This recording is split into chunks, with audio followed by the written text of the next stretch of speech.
Hands up if you're starting to think about booking your next Orlando vacation. Lee, put yours down, we're already booked. If it's that time for you, why not pay Be Our Guest Destinations a visit? They're a Universal Parks and Resorts vacation specialist and an authorised Disney vacation planner. If you want something special, they also book all cruise lines. Staying on Disney property? Be Our Guest Destinations can arrange Universal Studio tickets that include shuttle service. You can't ask for more. So if you fancy letting someone else do all the planning free of charge while you kick back and relax, give them a call on 800 796 6240, email heather@destinationsinflorida.com or tweet @BeOurGuestDest. Give them a whirl. The only thing they won't do is your dirty laundry once you're back home. Disclaimer, Be Our Guest Destinations do not offer luggage packing, house sitting, plant watering, cat feeding, dog walking or granny sitting. This podcast is brought to you by the Mice Pod. Mice Pod at micechat.com and micepod.com.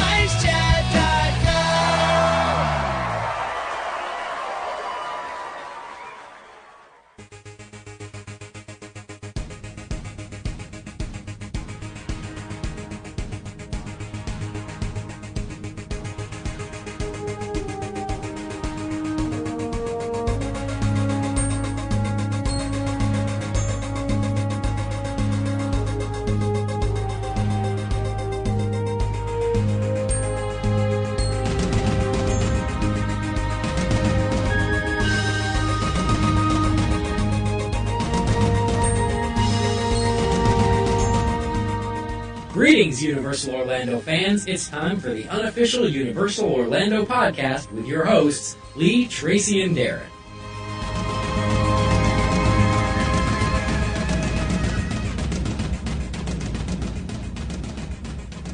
Well, hello and welcome to episode 56 of the unofficial Universal Orlando podcast. I'm Tracy, your beautiful host. Oh, didn't mean to say beautiful, but there you go. Self-deprecating. And with me, as usual, is Lee. Howdy, everyone. And, of course... Oh, hang on a minute, I'm just getting news in here. No, he's been mouse-napped. We have no Darren this week. Wait, what? Darren's been mouse-napped. Mouse-napped? Mouse-napped, yeah. He's been dragged to Disney. Can't believe it. So, no, he got some tickets, didn't he, for Disney, so... He's spending the day there. At Epcot, I do believe. At Epcot. I heard he's waiting for Bob Iger to show up. The big announcement for World Showcase. Who's that? Hello? I didn't recognise that voice. Hello? Who's there? This is Derek Burgan of Universal Now. Oh, no! I'll have to get my bleep machine out now. Sorry, what was that? Universal then? Or Universal tomorrow? I need to ask a question. When Tracy called herself beautiful and said that was a self-deprecating remark, is it self-deprecating mean something different over there? I don't know. I'm sleepy. Leave me alone. Oh, it started already. Because all of my English terminology comes from the Harry Potter movies or The Office or Danger Mouse back from Nickelodeon, so I'm still learning the lingo over there. So. It's not that much different. Okay. No. But yes, it means the same thing, and I don't actually know what it means, so there you go. And to think I was just about to say something nice to introduce our guest host. He's Derek. No. Yeah, and you can sometimes hear him go off on one on the Universal Now podcast. No, we're very pleased to have him with us. Hey. So how is everybody? All right. All right. Yeah. Yeah. You good, Derek? This is a big weekend over here. We got the Kentucky Derby, we got NBA playoffs, the NHL playoffs. It's free comic book day yesterday, Star Wars day, Iron Man 3 came out over here, and a big Floyd Mayweather boxing pay-per-view, and he's probably one of the two most famous boxers in the world right now. So this is huge. You know, over there, I mean, I guess you'd have to have a new Harry Potter book coming out the same day as a Doctor Who Christmas special on the weekend of Wimbledon finals, and maybe the UK Sun would report that David Beckham's the father of Kate Middleton's baby. That would kind of give you the idea of what it's like over here this weekend. Yeah, we get an extra day off tomorrow. That's this weekend for us. That's our big weekend. Oh, it's crazy. It's awesome over here. Cool. So, housekeeping? Yeah, I've got some. You got some. And this isn't, I'm not sure how this is going to work either. For anyone who might be listening to the show now currently, who normally listens to it on iTunes, but found out that our last episode didn't come up on iTunes, if they're listening to this, somehow they might have found it. You need to go and resubscribe, because for some reason when we changed the feed over on iTunes, it dropped the 100%, but some people found that the new show wasn't coming up in their old feed. So you need to go, instead of looking for the 100% unofficial Universal Orlando podcast, you now find us on iTunes as the unofficial Universal Orlando podcast, which we dropped the 100% about 10 years ago. So the people who can't get the subscription need to go. Yeah, but they might go, oh, right, I've missed the last show, but I know they're on Libsyn, so I'll head over and listen to it there. So you never know. Or if people are listening to this and they know people who normally subscribe, let them know. But, yeah. And also, we've just joined the Touring Plans affiliate program. So if anyone's planning a trip to Universal or Disney World, and you want to get a step ahead of everyone else, you go over and subscribe to Touring Plans. I'm sure you listened to the show when we had Len Tester on, the owner, a couple of weeks ago. They've just added Universal on there, and the best thing that they do is the crowd calendar. And it's helped us plan for when we're coming over in August. But if you want to subscribe to Touring Plans, you can go over, and if you use the discount code UUOP, you'll get 20% off, and also we'll get a little kickback off it to help keep the show going. So that'll be cool. So yeah, head over to Touring Plans, subscribe, and it is worth it for anyone even considering. I mean, it's dirt cheap as well for what it is anyway. Yeah. And you get the Lines app that you now use in the parks and stuff. I mean, Universal is just starting to roll out the Wi-Fi in the parks, so you'll be able to use it there as well as Disney and stuff. It's excellent. That's it. That's all I've got. Shall we move on and read some emails? Yep. Okay, then. Go on, Derek, first one. All right, I'll take the first one. Because David likes David likes his emails being read by Americans, apparently. Okay, this is David. Hi, David here again. Just wanted to drop a line about the Harry Potter expansion. I know this won't sit well because you both love Potter, but does anyone else there think Universal is overdoing it a bit? Maybe they should turn the wizarding stuff into a standalone park. Then if you don't like it, you don't feel the need to visit it because it's not in the park. Or hold on a second. Let me read this over again. Maybe they should turn the wizard stuff into a standalone park. Then if you don't like it, you don't feel the need to visit it because it's in the park. That doesn't mean. You don't feel the need to visit I just know how to write the sentence. That's not my fault. I'm not reading this wrong. Not in the park. I think it's what it should have been. No, it shouldn't. That's right. It's maybe they should turn the wizard stuff into a standalone park. Then if you don't like it, you don't feel the need to visit it because it's in the park. It's that comma in the middle. See. Yeah. Yes. You have to do it because you don't it's there. feel you need to visit it because it's in the park. Because it's part of that. Yeah, I get it. All right. Well, I've got your back, David. David feels left out if he doesn't want to go on the rides. I really think the expansion is overkill. I know it's all about money in the end, but I'm sure the powers that be could come up with a lot more diverse ideas to spend the amount of money on. On a practical level, the existing Wizarding World is cramped and uncomfortable, and I personally don't want to queue for 45 minutes into a gift shop. I'm not exaggerating, 45 minutes to go into a shop. And I will say, as Derek note here, he is exaggerating. Maybe I'm just grumpy, but I don't get the whole Potter thing. And I'm sure there are more people like me out there fitting into the shadows. Flitting. Is that a UK firm? Flitting. FLITTIG. Yes. Flitting about. Put some glasses on, young man. Oh my God. Is that like Jack the Ripper or something? Should somebody have a rape whistle around David? Right, well, he's flitting about in the shadows. I would just like to step in and say that, I know I said this before, recorded in the thoughts of Derek Burgan aren't necessarily those of the unofficial Universal Orlando podcast. Carry on, Derek. Right. Sorry for the rant, but I do love Universal, and I don't usually like to be negative. However, I did need to get it off my chest amid all the cooing about Potterland. Perhaps they should have a Snape to balance things out. Woohoo! Sorry, Lee. I don't know why this is necessary. I'm still on my wife's email. To be honest, I can't be bothered to make my own when I can use hers. By the way, she loves Potter, and you wouldn't read out what she calls me for moaning about it. All right. Thanks for the great podcast. All right. I don't know. They say there's no such thing as a dumb question, but whoever said that never read that email. I don't understand. I mean, I guess personally people may not like Potter. I just went on a trip with my cousin for his first time he ever came down to Disney or Universal. Big Marvel fan, big Jurassic Park fan, but he has not seen the Harry Potter movies. He saw one, didn't read the books. And while he liked the area, he didn't really, he rode Forbidden Journey and he just wanted to go back on to get the picture because he had the Photo Connect. It wasn't really overwhelming to him. So even if you're like somebody like that who's just not a Potter fan, I don't see how you can look at all of the benefits Universal as a company, as a theme park, as everything has benefited from it and say, you got to stop. I mean, this was the game changer of all game changers. I mean, since maybe Disney World or in 71 opening up here in Florida, or Epcot, the second theme park in the same, this changed everything. Yeah. I mean, just you guys alone from England, the outside tourists. I have a friend who works for a steel company that's based out of Brazil. So he's down in Brazil a lot, and they have a lot of Brazilians come up here a lot. And they love Disney thanks to a lot of work Walt Disney himself did in the 50s and 60s. And so there's a strong connection between the Disney brand in South America, but specifically Brazil. And they would come up here and just go to Disney. They would have the 3 weeks vacations, and they would only do Disney properties.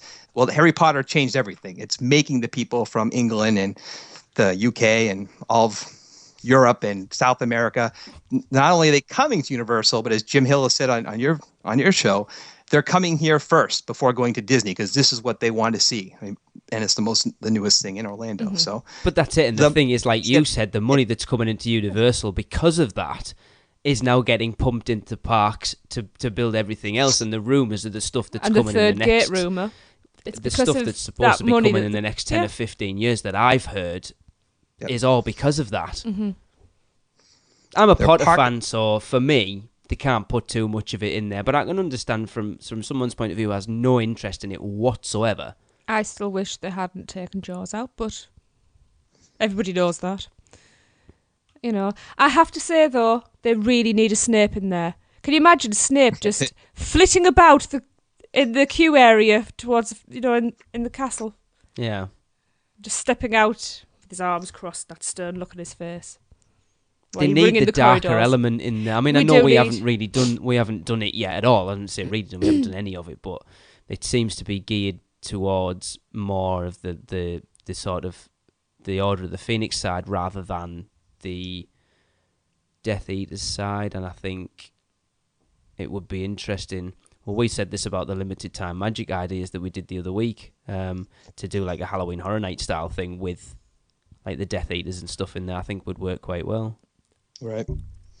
I've just had an idea for a coaster with the Dementors. And when people are affected by the Dementors, they get the feel as if they get the very essence sucked out of them and they get cold and everything. I mean, I know SeaWorld's not Universal, but we can talk about SeaWorld. Was it Manta? Right. They have that really tight, Inverted loop that I grayed out on. Just have a part of the ride where they blast icy air at you. Force your body until you grey out. And then feed you chocolate at the end.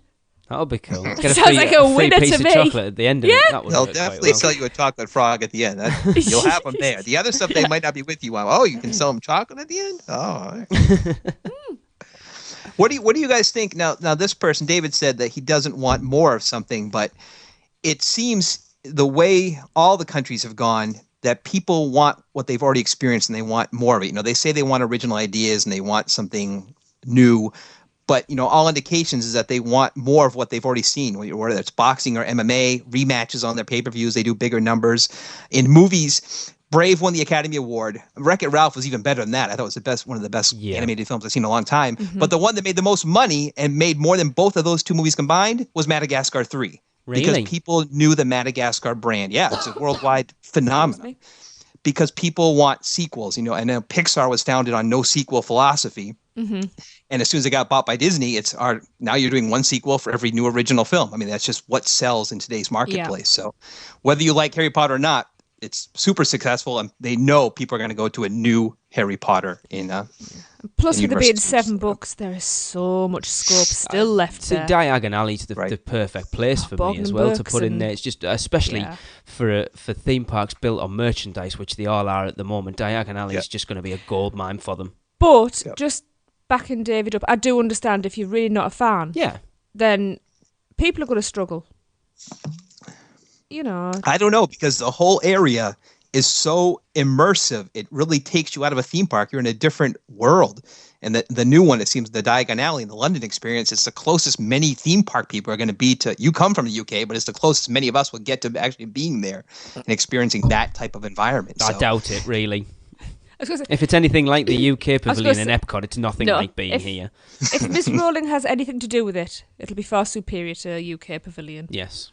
It will actually I don't mean resemble the no, UK not at the some UK point. pavilion. I actually, mean the UK itself. Yeah. No, it won't be anywhere near dirty enough. Yeah. Yeah, I and was the gonna say people it won't be full rude. of but it will be. It will be full of They're all flown over there. Yes, I think we've killed that one, haven't we? I think we Yeah. have. Yes. You got anything, Lee? Yeah, I'm going to move on to the next one. This is from a new listener we've not heard from. And he says, my name is Wade, and I've been a listener to your podcast since around September of last year, and the show's been getting better and better each time. Well, why, thank you very much. By the way, congrats on your 2nd anniversary. Thank you. I just wanted to say that you guys throw around some really awesome ideas and seem very open to new ones. Here are just a few that keep coming back to me. A lot of these would be difficult to get through, of course, naturally without UO's consent or approval, but they are fun ideas nonetheless. Number 1, themed merchandise stroke foods. Derek's already off because we've already I'm discussed trying this not to read before we ahead. even started recording. Number 1, an exclusive Universal Orlando jacket with exclusive patches themed for after each major attraction, zone, stroke island, or major event. Like Retro? Halloween, That's 80s, that is. Halloween Horror Nights, or Mardi Gras. The idea is to get fans of the theme parks something else to collect that's not too cumbersome. Lugging around merchandise can be tiring. Unique, I don't believe Disney has anything like this, and engaging fun for collectors and theme park fans. The only problems I can see are the cost of the patches, which retail at around $5 to $8 for a traditional that's pop the cost culture of a top pin. patches. No, they're more expensive than that. Yeah. Universal prices will be at least double that because they are a theme park and everything is Yeah. twice as much. And the practicality of it, would guests who are visiting a naturally hot state be interested in buying a collector's jacket? That will be at least $90 to buy alone. Can I just interject? I don't want no, I'm surprised Derek hasn't yet. Can I just... Derek, hold your tongue a second. I'm going first. Can I just interject? Are these patches... You buy the jacket pre-sewn, or do you have to sew the patches back on? Because if anybody's like me, and I do needlework and stuff like that, I really can't be asked to sew patches onto anything. My kids just go around with holes in the jeans. I won't even put patches on necessarily things. have to be for a jacket though, does it? You could on anything. They'd end up in a pile in my drawer. Lee, what else do you put patches on other than jeans that have been ripped from 1985? I mean, seriously. Elbows if you're a teacher. I don't know. Yeah. Eyes if you're a pirate. There's a novelty eye patch for you. Anyway, before Derek, This person knows here we that go. pins exist, right? Which are basically an easier version of a patch. No, I like No, the but he's idea. thinking but outside the patches box. could be better. Like, He's thinking outside I the like wardrobe. the idea. Anyway, he said, however, you wouldn't necessarily have to buy a jacket. Only the patches have to sell well for the idea to work, and maybe even have a special deal like buy 2 patches, get 1 half off, or free, or something like that. But imagine having fans entering the park, and by the end of the day, they're leaving with a small collection of patches, each one from a different attraction or zone, stroke island.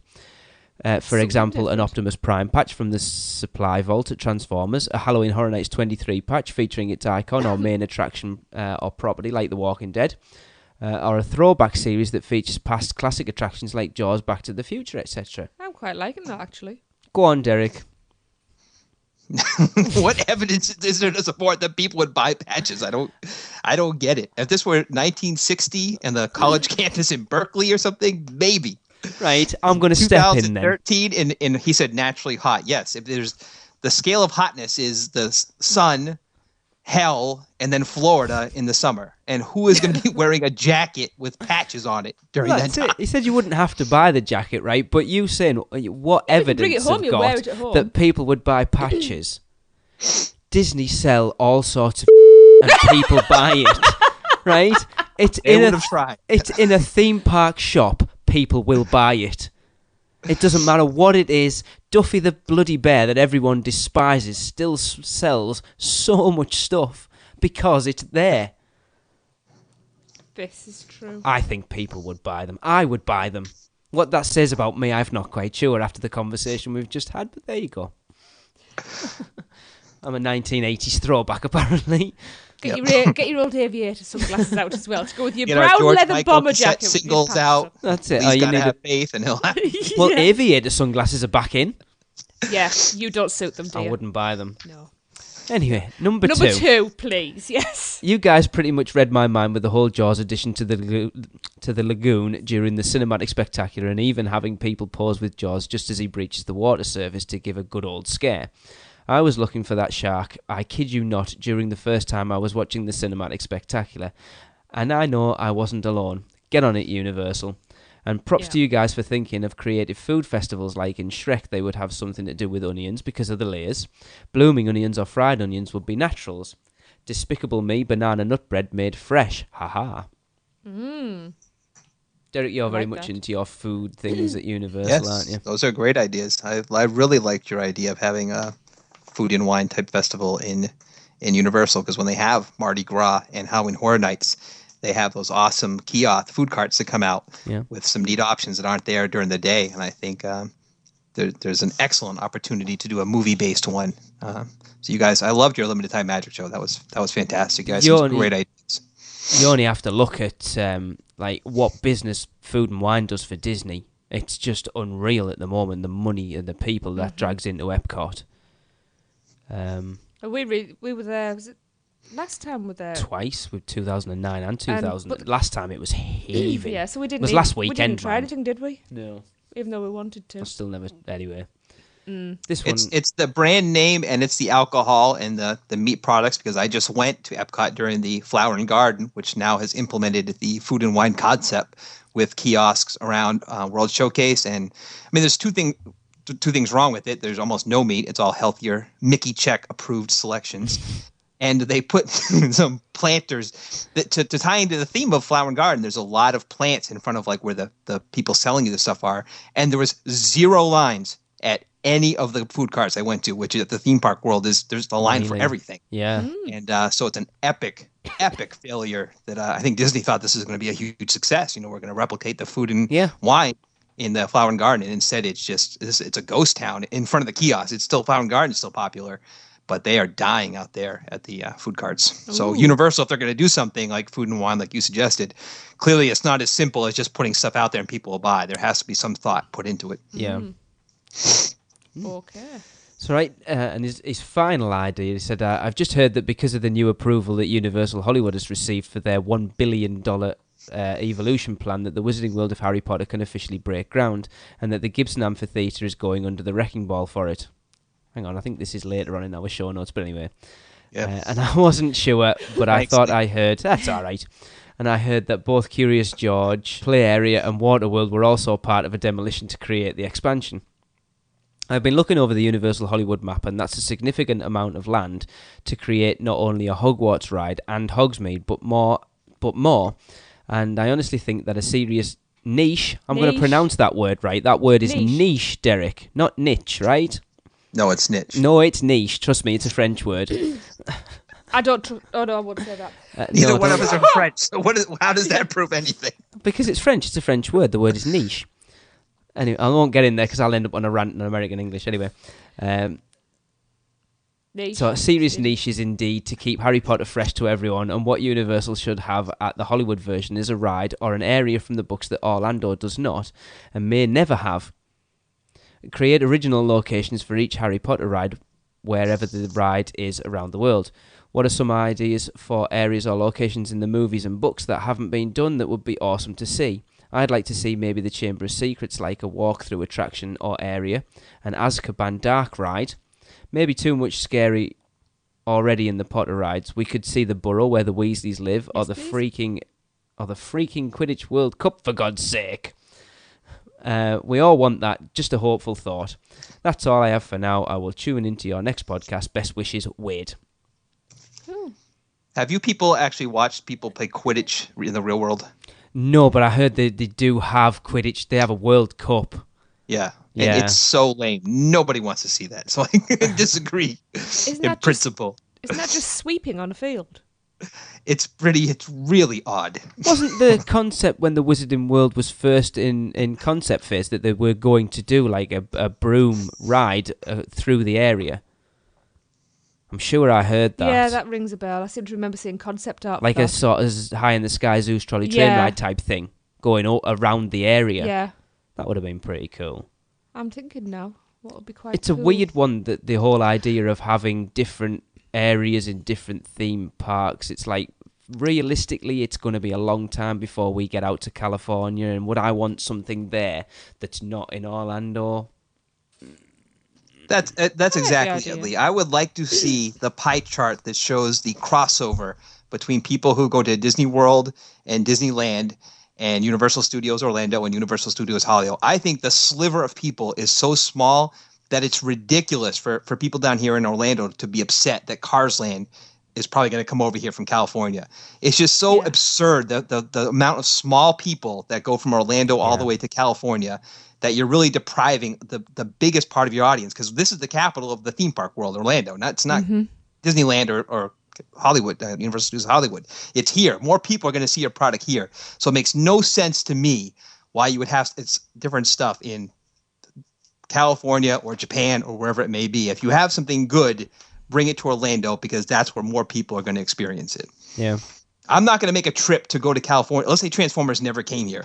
I'm not going to make a special trip to go to California just to do that when I have these theme parks here. You know, No. if I'm going to California, I'll be going to San Diego or San Francisco or other things I can't experience on the East Coast. Yeah. I can have a theme park on the East Coast.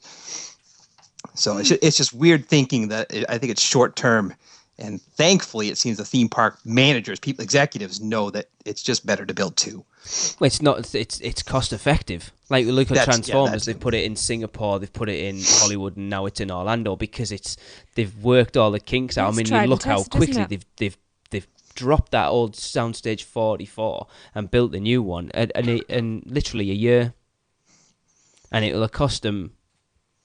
You know, you think how much Disney spent. I dragged this up the other week. How much they've spent on the tangled bathrooms in Fantasyland, and how it's just, I don't get it.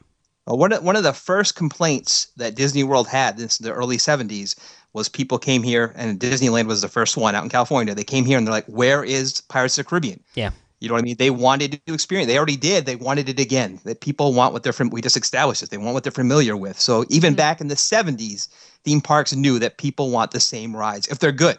And of course, Pirates of the Caribbean's iconic one, Harry Potter and the Forbidden Journey. It's iconic. Cars Land looks incredible. We need it here. So don't give me this stuff about we need separate stuff in separate parks. It's ridiculous. Again, Derek's views aren't necessarily ours, but I kind of agree with it. Just reining it in a little bit and getting a bit. There's too much Disney talk going on in this get podcast, relevant. I've noticed so Shut up. far. Just because Darren's there. I'm Why are we hosting. talking Shut about up. it Shut loads? up. I'm hosting. Quiet. Shh. Sorry, miss. Think so too. See me after class. See, Derek's being respectful. It's just me. Yes.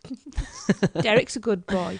He should be the one that shouldn't be respectful because he's 4,500 miles away. He can't get a slap.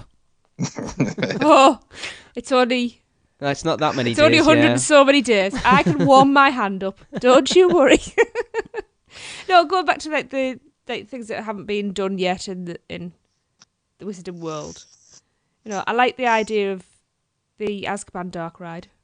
That's pretty cool. Which got me thinking that a haunted house of Grimmauld Place That would be cool. would be Halloween Horror Night. Yeah. The Would be really Shrieking cool. Track seems to be a yeah. natural fit for. That was where, that Definitely. was where I was going next with that. Because I had not heard. I didn't think that Hollywood was getting Hogsmeade Village. I thought Japan was getting Hogsmeade Village, but I don't think Hollywood is, unless things change. I knew they were getting the Forbidden Journey, and they're also getting the Great Feast experience. But might be the first I've heard of them also getting Hogsmeade Village. I'd heard they were getting, because originally people were expecting them just to get Hogwarts, and they did say it was going to be a themed area along the same sort of lines as Orlando. Okay. And something that popped into mind, because we know the technology's out there, maybe Disney, but we know the technology's there. The toilets with Moaning Myrtle. Right, that's not Disney. Hang on, no, I know. I'm saying the technology is, though. So we know the technology exists to be able to do my idea if you shut up and listen. Tell me what it is. Shh.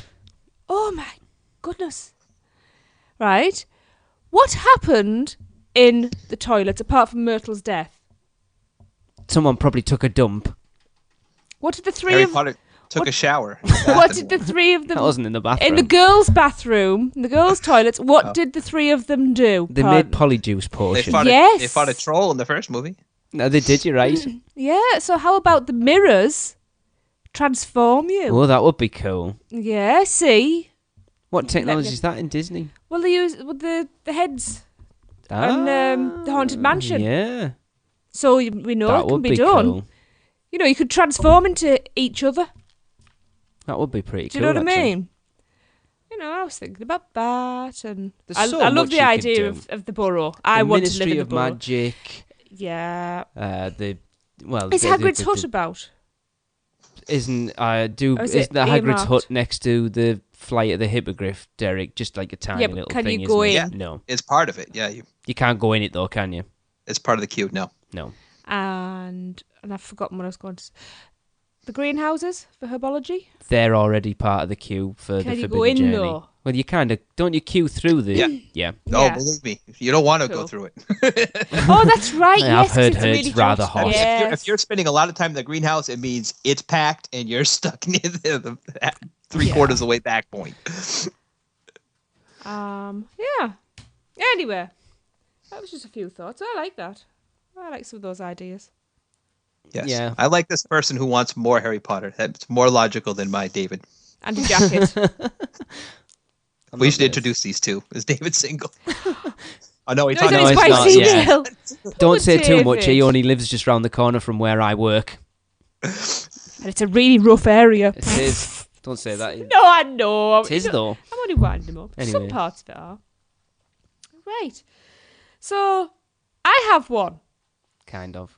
but I'm not allowed to read it yet. We received an email from Aaron and Sarah Hearn, but we're hanging on to that one for when Darren's back because it's got some Halloween Horror Night questions in there. And of course, he's our Oh, resident spook expert. He is. And we have been recording for half an hour so far and we haven't even got onto the news. Yeah, well, speaking of the news, let's move on to it. And now your news from around the Universal Orlando Resort with your UUOP news team.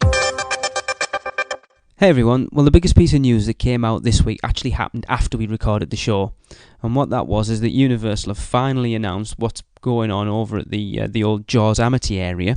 And they have announced that officially that expansion will be the Wizarding World of Harry Potter Diagon Alley. What they also confirmed is that it is scheduled to open in 2014. Now we've all known what it is for a while. But this officially confirms it. There's some concept art on there. If you go onto Mice Chat, you'll see that. If you go onto our Facebook page or Instagram or anything like that, we've posted that there. We're going to hang on to this. We'll discuss it a lot more on episode 57 when Darren's back. So until then, on with the rest of the news. Right, Derek, have you got the first one? I do got the first one, and it's the biggest one. Universal finally announced that the highly anticipated blockbuster attraction Transformers The Ride 3D will officially open on Thursday, June 20th, 2013. And the way they announced this was a gigantic building in the city of Orlando was painted. I don't even know how they did it. But It was like a big decal, wasn't it? It's something, yeah. Some sort of decal on the outside of the building that looked like Megatron smashing through it. And on the what's even better is on the street below, they had some real-life crushed cars, Yeah. police tape, like it was a big accident scene. And it was just overwhelmingly cool. And at the top of the building, this is a credit union, some 20-story tall. Isn't it the Fair 8 Winds? stories. Is it Fair Winds Fair Winds? building? Something Yeah, like that, Fairwind yeah. Straight Yeah. Credit Union.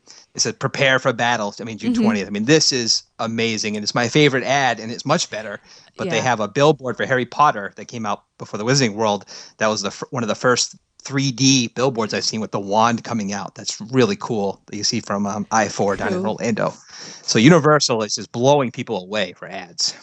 Universal also launched an all-new Join the Resistance Facebook experience to prepare fans for the battle to experience on the mega attraction. Recruits can create their very own Nest IDs, train for battle, access exclusive photos and video, and win prizes, including a trip to the attraction's grand opening on June 20th. Cool. And I actually signed up for this on my Facebook account last night. It's pretty easy, and it asks for a lot of information, so I'm sure I'll be getting emails soon from Transformers The Ride 3D. But it's pretty neat. You've probably seen some of your social media friends post up that they signed on for the Nest, which is the government program with the Transformers. So it's a pretty interesting use of social media and Facebook and trying to tie it in with the ride's opening in less than 6 weeks. Because you can Just win crazy. some merch, aren't they? Doing weekly merch because I've just realised now that bit I've added on the end is that bit there as well that you've just read out, so that was pointless. Yep. But you can win some merchandise and stuff every week for the next however long, some t-shirts, and it looks like an Optimus Prime toy and a cap and some other stuff. Cool. Very exciting for us in Florida that this ride, like Lee said, a year ago, that was a whole nother building. And the building's been tore down and Transformers, and I think it looks overwhelmingly cool, the government building they put in place. Well, I was just going to ask you that because a lot of people have sort of slammed it for not fitting in. That's ridiculous because, I mean, and Disney's finding this too. The theme park model that they were all built on, it's just changing too much, and you just can't, especially Universal doesn't do production anymore. It's ridiculous to try to tie to these parks that were designed in the 80s for concepts you're putting in now. I mean, even Rip Ride Rocket went through the Twister and part of the New York area. At some point, you just have to say, you know what, let's do what's a good ride and a good experience for the guests rather than what might fit into an idea we had 20 years ago and weren't thinking we'd make a Transformers ride. So it's very valid. For what it is, it's stunning. You can see it from everywhere around the park. I mean, it's a definition of a theme park weenie. Oh, without a doubt. It draws your attention. They have the music playing outside, this industrial type Transformers music. It's awesome. I just really can't wait for that to open. Me either. And hopefully we will have somebody there for the grand opening or even media preview, hopefully. Hope so. Depends how much notice he gets to it. Hopefully it'll be Darren, but we'll see. We should have somebody there. Very cool. Because they also did you see the viral video as well, Derek, that they put out? No, they put a little viral video, some guys driving down the road, and then like the Megatron thing smashing through the building and them getting out of the car and stuff. It's pretty good. I think that was might be on the Facebook page. That was pretty cool.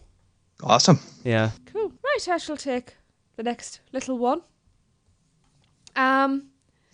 This is on Universal Orlando's Halloween Horror Nights page. All is being finalised for Halloween Horror Nights 23, and it will be unlike any other year, apparently. Enter if you dare, the usual tagline. Dates we have are September 20th and 21st, 26th to 29th, October the 3rd to 6th, the 10th to the 13th, 16th to the 20th, the 23rd to the 27th, and October 31st and to November the 2nd. But you can't say we didn't warn you. Does this seem to be getting longer and longer? It does. It'll be starting at Easter soon. Well, we said, didn't we, that when we went in 2004, we went opening night and it was the 1st of October. Yeah. I just don't understand why they go past November, and Disney's does too, and their Christmas one goes into January. I don't get it. I cannot kind of see the early part. I just don't like stores. They'll start selling you Christmas stuff as early as they can. But as soon as Christmas night hits, they get rid of it. You know what I mean? It's over. We've all moved on past that point, and the theme parks are trying to extend it. And I find that really odd. Yeah, I mean I think this year the reason they're going to November the 2nd is because Halloween is on a Thursday. Yeah, so they're going to take advantage of the Friday, Saturday. But when we went in 2009, we arrived on Halloween. Yeah. And we were in Park. Was it Universal the first day? No. Where were we? Animal Kingdom. There was still stuff up in Universal when we went over. There was still little pumpkin lights up in the trees over by Cafe La Bamba. Wasn't it? But I guess it's popularity, isn't it? It's really exploded. Come on, Derek, you know you went last year and complained that how much you had to queue. They're going to drain that for everything they can, and why not? No, I know. It's this the reality. It's me and David have the same issue right here. The realities of the business, but I just think it's like when your neighbors that still have their Christmas lights up in February, and it's like, come on, bye. Let's go. After Christmas is over, we've all moved on. It's time for the new year. Why Theme not? Parks want to drag it on.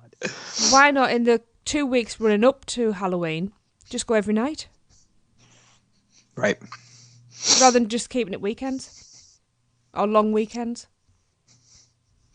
Because you're relying a lot on your scare actors at that point. And from having spoken to someone the other night, it's quite an intense experience being a scare actor. I'm just throwing things out there. Aye. Here's one that might interest you, Derek. Apparently Universal Orlando have just introduced a buy one, get one free. Actually, they don't call it a buy one, get one. They call it buy one, get one. We call it a buy one, get one free. We call it a bug off. A bug off. A buy one, get one deal for Florida residents. Floridians who buy a one-day ticket to either Universal or Islands of Adventure at a regular price will get a second day for free. Cool.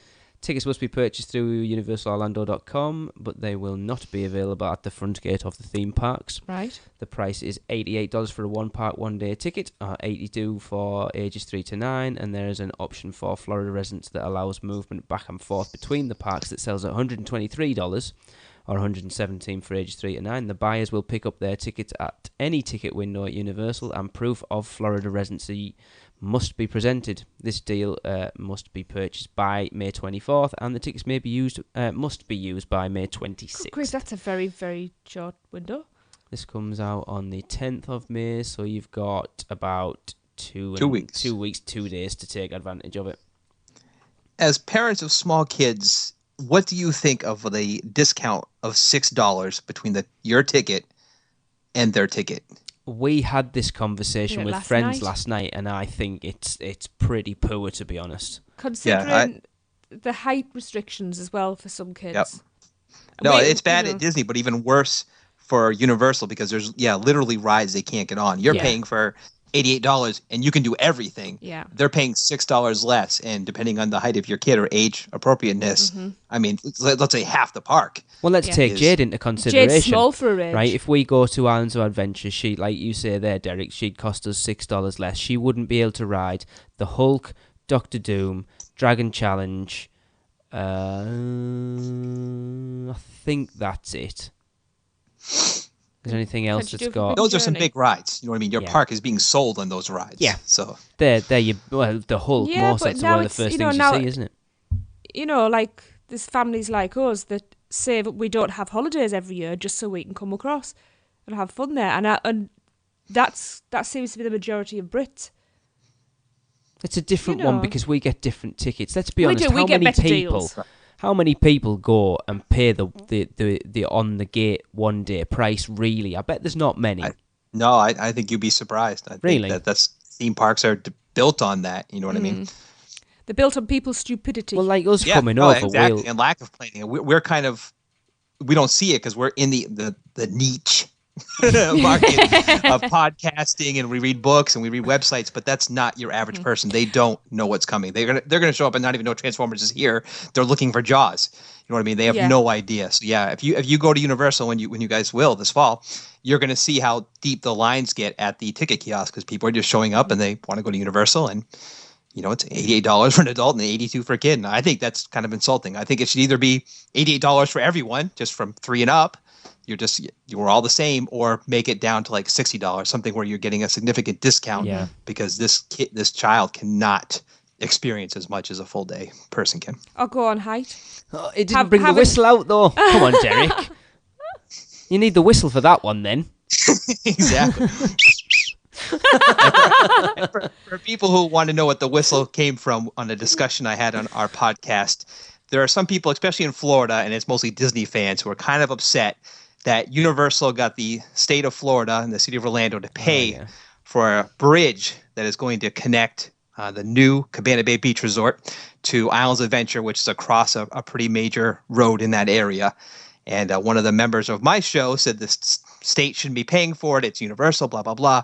I mean, this is a bridge to get you over traffic. I mean, I don't know how things are in England, but there's how many times you've been standing at a road you wanted to cross. If there's a bridge, you could have crossed it. This is perfect for the public safety, just public convenience. I mean, this is what public money should be going for. Well, that road's horrendous as well. It is. It's visibility absurd. is not good if you were trying to cross that as a pedestrian. Was it 6 lane? Is it 6 lanes, that one? I'm not sure exactly how many, but it's big. I'm sure we said it was 6 lanes. There's a lot of people on it. Yeah, because they're going to Universal, or they're you're right near I-Drive. I mean, you're in a big part of Orlando. So, so now with the whistle came out, it's anytime you see an overpriced thing at theme parks, call attention to it, because us taxpayers are getting ripped off. Theme and park kids paying $82 for a ticket when an adult pays $88 is getting ripped off. I'm sorry. Yeah. I think $88 to get in's a rip off, but whatever. You see a 3-year-old paying $6 less? That's just that's wrong. Yeah, that's bad enough for Jade, who's but all of God's 9, but a Echo 3-year-old, that's pretty bad. Yeah. I mean, it just if you thought about the long-term effects. I mean, if you have young kids, you're as a family, you're going to be doing less just because you're preoccupied. The kids are going to be in play areas. These are the people you want in your park because they're not going on the e-tickets. You know what I mean? These are the people that you want because everybody else is going to be going to the Hulk and the Harry Potter. So if you get more families in, they're going to use the play areas. They're going to be buying more for lunches and stuff. Yep. So it really makes no sense that you're targeting them to rip off. It's very strange business practice. Good point. It is indeed. Right. Let me just move on to one of my usual things. I'm going to need some help here because I don't know half of these. Okay. Right. So it's Universal Orlando Resort have just revealed the complete lineup for performers who are taking the stage at 2013 Summer Concert Series. So every Saturday night from June the 1st through to July the 6th, Universal Studios Florida will host one of the hottest concert series around, their words, not mine, which will feature a talented lineup of Grammy Award-winning and Billboard chart-topping artists. We have... Right, go on. June the 1st, Neo. I know who Neo is. Good. June the 8th, Nickelodeon's Big Time Rush. Yes, we know who they are. Are they still on Nickelodeon? No. It maybe repeats. Jade doesn't like them anymore, does she? No. Although she still thinks Kendall's cute. She admitted the other day. Okay. June She's 15th is Gavin DeGraw. Derek, Sounds like can a you cartoon enlighten character. us on No, he sounds like a country star. I have no idea. Quick Draw McGraw? That's what I was going to say. Quick Draw DeGraw. No, I've never Yeah, heard it of does him. sound country. June 22nd, Earth, Wind and Fire. Yes, I've heard of them. Yes. June 29th, Adam Lambert. Enlighten me, because everyone seems to be going crazy over Adam Lambert. Who is he? He was the runner-up for an American Idol season several years ago, and Right. was probably one of the most talented, or the most talented singer that year. And this is definitely a big get for them. This is like getting Kelly Clarkson a couple of years ago. This is somebody that a lot of Americans would know, and he's very good music. You know what I mean? This is very relevant to today. So that's a big get. I know Excellent. Eric's excited about it. There you go. Finally, July 6th, Kip Moore. Now, I've heard of Kip Moore. I haven't. Is that another Derek? one of these? Nope. Nope. I'm too old, I think. I don't know Kip Moore. I've complained about the Flower Power concert series at Epcot because all the bands, are so old. But I think my problem with Universal is that they're so relevant sometimes that I don't even know who they are because I'm out of that age group. I hate to say. So, of course, access to all Summer Concert Series performances is included with admission to Universal Studios. For guests wanting to visit solely for the concerts, Universal Orlando will offer a special ticket providing one-time access to the studios after 7 p.m. And the Summer Concert ticket is priced at $69.99 plus tax and will go on sale beginning May 16th. And you can only get that at universalorlando.com. According to Wikipedia, Kip Moore is an American country music singer-songwriter. He is signed to MCA Nashville and has released 4 singles. Mary Was the Marrying Kind, Something Bout a Truck, That sounds wrong. Beer Money, and Hey Pretty Girl. They Obviously sound it was a truck. exciting. Beer Money. I wonder if that's TNA. TNA Impact Wrestling, which used to tape at Universal Studios, had a tag team called Beer Money, and I know they had a music video. I mean, it just sounds strangely coincidental, so that he could be tied in that route as well. Maybe. Yes. What do you guys think of that $70 ticket for after 7 p.m.? That seems pretty high, because I doubt the park's closing. Well, I guess you're going there to see the concert. I was going to say, it depends on how badly you want to see that artist. Expensive concert because there's no seating. You know what I mean? You're standing, especially if you get there after 7. All the people that had day tickets are going to be in there before you as well. So you're going to be standing out on the street watching this. So I guess you must really like Adam Lambert and aren't going to go see one of his shows or whoever. But I suppose you can spend time in City Walk beforehand. Well, no, you can get into City I was gonna Walk say, without having that ticket. So there's plenty to do in City Walk.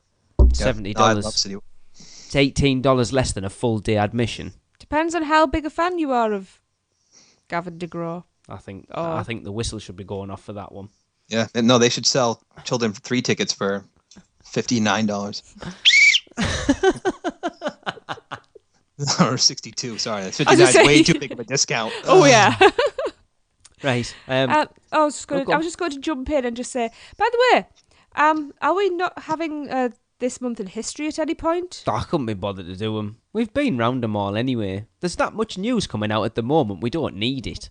Take away another of my segments. I haven't taken it away. There's that much going on. There'll be uproar. I want to There get on will. for a bloody... Anyway, I want to say thanks to Thomas Wagner, Sean Hill, Stingray Travel on Twitter, and Nick MC83 on Twitter for letting us know that the new Universal Screenplay app is now available in the UK.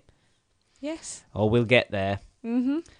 It's on iTunes and Android. Well, it's on iOS and Android, so you can just go to the iTunes Store or the Google Play Store and download it, like I did. If you can get it to work on Android, you'll be doing better than I will, because I can't get it to work. Every time I load it up, the loading screen comes up, and then it just goes back to my home screen. So, if anyone's got it on Android in the UK and are getting it to work, let us know if it's any good. Is it a free app? Yeah. Yes. Well, it is on Android, isn't it, about iOS. But I can't get it to work. So Sort of coin a northern English phrase. It's a bag of it's too much swearing going on in this podcast, I think. It's Derek's fault. We'll blame Derek. I think I've been pretty clean. I'm very proud of myself. I know, I'm shocked. That's it anyway. It's available in the What? UK. Oh, okay. I have one more news item. Oh, no, I have more than that. I have a thrown-in last-minute news item that it's not officially announced in terms of a press release, but the Portofino Bay Resort at Universal has going to have all 18 of their kid suites converted over to Despicable Me, and specifically the Minions, in elaborate rooms. And they've early concept photos come up where you have like these bomb beds. They look awesome. I was going to say we've got They bomb look beds. awesome. Brilliant. Did I not show you the pictures? You did, today? but it was very small and you were like 3 roads away. Mind you, that wallpaper's liable to give you a migraine.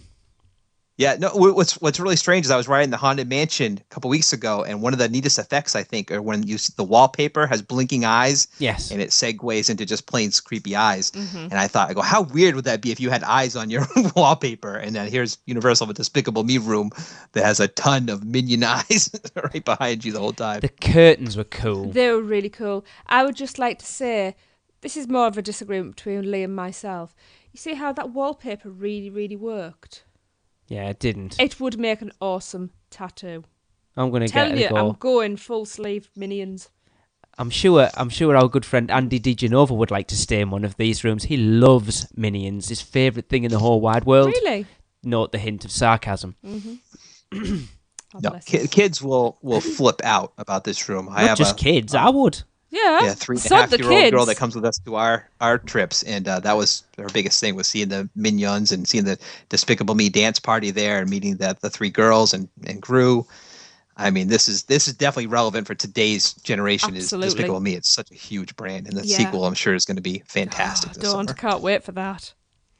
Well, cool. But did you guys even know they had Kid Suite? I mean, I'm around a lot of Universal fans. And like our podcast, my co-host didn't even know they had Jurassic Park themed kid suites over at Royal the Pacific. Royal Pacific. I've seen them. They're pretty cool, yeah, but they're quite expensive as well. I think that's why they were kind of off our radar. Yeah, I had a look at them and it was a hell of a lot more to stay for Yeah. one night in one of them. And when you're the type of theme park goer that we are, that it's you literally sleep in the bed, use the toilet and the shower, and the sink to brush your teeth. That's it. We're never there during daylight hours. So Not really. Yeah, definitely these kid suites give you the space that kind of like the family suites do at Art of Animation for Disney. So that's definitely the direction it seems these hotels are heading towards.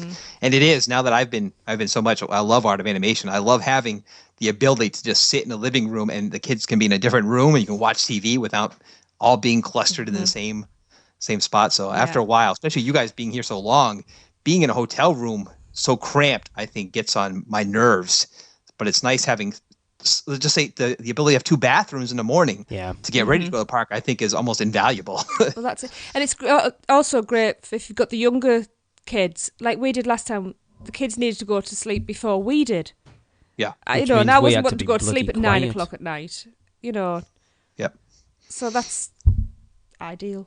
What you guys might think is interesting about these the Universal Kid Suites, and it's different from any other adjoining suites at Disney or wherever you go, where most hotels you can get like 2 rooms and your kids will be next to you in their adjoining rooms. You got a door in between, but the kids' door will have a door to the outside. the family suites, the kids suites at the Portofino Bay, these ones and the ones at Jurassic Park, they have a door to the living room main area, but they do not have a door to the outside. So Excellent. good. it's definitely a feature parents would probably like to have on vacation, I would think.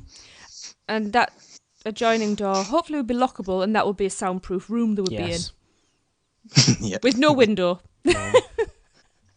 So, Derek, did you say you had another one? Yeah, well, one of your listeners wrote an email and scooped me on it for the 1 billion plus 25-year evolution plan for... No, we've got that in our Hollywood news. We haven't moved on to our Hollywood news yet. Oh, I thought I was moving on my Hollywood news. No, my personal news I'm bringing to the table comes even after that. Oh, well, the Hollywood news one's mine. Anyway, I told you I was nicking that one. No. Oh, all right. Well, speaking of Hollywood news, shall we head on over? And now let's switch coast to see what's going on at Universal Studios Hollywood. Anyway, as who was it? I can't even remember who it was that mentioned it now. Was it Wade? Yes. Thanks, Wade. Ruining the show. I already had it in there. But Universal Hollywood last week announced that they are going to begin construction on the first of its project in their new 25-year evolution plan that they're calling it, which represents its $1.6 billion investment in tourism and production. They sort of waffled on a bit, haven't they? They said You could build 3 tangled bathrooms for that kind of Oh, yeah. Starting in late summer, NBC Universal will begin construction of the Wizarding World of Harry Potter themed land at Universal Studios Hollywood, as well as new and upgraded television production facilities, office space, and infrastructure on the Universal Studios lot. These projects represent a nearly $500 million investment in the Los Angeles economy and the creation of more than 2,000 construction jobs. I think we'll focus on the one that's going to be the newer one at the moment. So they said the Wizarding World of Harry Potter at Universal Studios Hollywood will be a fully immersive experience for the entire family, designed to bring the Harry Potter fiction and films to life with impeccable detail and authenticity. Similar to the dynamic Universal Orlando Resort-themed land that opened in 2010, the Hollywood experience will be faithful to the visual landscape of the fiction and films, including Hogwarts Castle that will serve as the centerpiece of the impressively themed environment. The Wizarding World of Harry Potter is a collaboration... Yeah, we don't need to know that, do we? On the Universal Studios lot, NBC Universal will upgrade existing production facilities and add new capabilities to better respond to the needs of television production. The NBC Universal Evolution Plan is a blueprint for the 391-acre Universal City property. The plan includes upgrades and improvements to their production and post-production facilities, a revitalised entertainment destination and modern office space, all without expanding the current property. The plan also includes more than $100 million investment in transportation and transit improvements. And that's pretty much it. And if you want some more information about the Evolution Plan, you can go to nbcuniversalevolution.com. Go on then, Derek. I think it helps my case that you're mispronouncing niche because you're mispronouncing evolution as well. No, it's definitely evolution. All right. Do you say evolve or evolve? Evolve. Okay. It's an isn't it? Evolve. Do you But say it's evolution? evil? No, I'm not. That's not going to prove my point. Is I'll shut up. You don't say evil either. Evil. Evil. So it is. It might be niche as well, right? Despite No, our lack evil. of French. You don't say evil. You say evil. Let's not go there because the word's premiere, not premiere, not premiere. Premiere. Sorry, Derek. Would you like to comment on the news article rather? I than... think it's interesting that they specifically... I'm going to bump. We actually invented the language. It's called English, not American. You invented it, but we perfected it. Oh, spoken like a true American. I Anyway, think what stands out to me with this news item is that they specifically don't mention Hogsmeade Village, which is why I doubt it's coming. I think that would be a centerpiece thing to say. but then they So- did Yeah. say that it's Yeah. going to be a themed environment very similar to the one in Orlando. Well, I think they just mean the castle, and like I said, whatever they have planned for their Great Hall experience, which I think will be an extension of the castle. But I mean, I don't know. I haven't seen any concept drawings, but I have never heard of Hogsmeade Village coming, and if if it was, they would want to tout that because people love Hogsmeade Village in Orlando. So I don't know why you would not say it if you knew it was coming. This is true. They haven't really announced much about anything, but I'm sure it'll come out. They never announced anything, do they? Now, Universal Hollywood have announced that 3 of this year's top films nominated for Best Costume Design at the 75th Academy Awards will now have costume, gowns and props on display within their NBC Universal Experience attraction. So here are some of the highlight costumes. From Les Mis, the Fantine dress worn by Anne Hathaway. Needs a bloody good wash, if it's the one I'm thinking of. I think that's the idea. It's meant to be weather worn. Yeah. From Snow White and the Huntsman, the Snow White dress worn by Kristen Stewart. And the Evil Queen sceptre used by Charlize Theron. Is that how you spell sceptre? Is it R-E? See, why do Americans spell everything E-R when it should be R-E? Right, enough! We need an English language rape whistle. Right. Go on.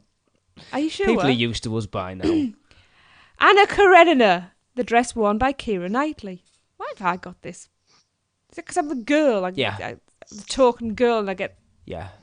You get all the exciting stuff, and I get dresses and concerts. What I just read out was not exciting. It was boring. Well, better than dresses. Anyway, in the NBC Universal Experience, there are also several more items for iconic Hollywood films dating back to the studio's early beginnings in 1912, including Before Scene. I think that's meant to be Never Be Saw. I was going to say...